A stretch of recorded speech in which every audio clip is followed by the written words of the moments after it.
তুমি আমাকে বিয়ে করতে পারবা? তোমার জন্য আমি সব করতে পারবো। তুমি আমাকে আজকে বিয়ে করতে পারবা? কবুল। এমন একটা নেশাখোরের তুই বিয়ে করে ফেললি, আমরা এখন মানুষকে মুখ দেখাবো কিভাবে? আমরা আজকে থেকে জেনে গেলাম আমাদের কোনো মেয়ে ছিল না।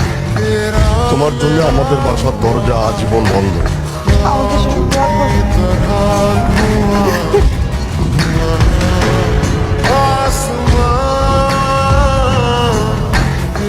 আমি জানি এই ভালো ছেলে না, সেটা ভালো প্রেমিক হওয়ার চেষ্টা করছে। আমাকে দুইটা প্রমিস করবা, তুমি আর কোনোদিন নেশা করবা না।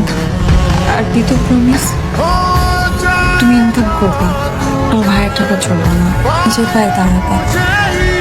যদি সেটা 1 টাকাও হয়, আমি সেই 1 টাকা দিয়ে আমাদের সংসার সাজাবো। আমাকে একটু সময় দাও, আমি প্রমিস রক্ষা করবো।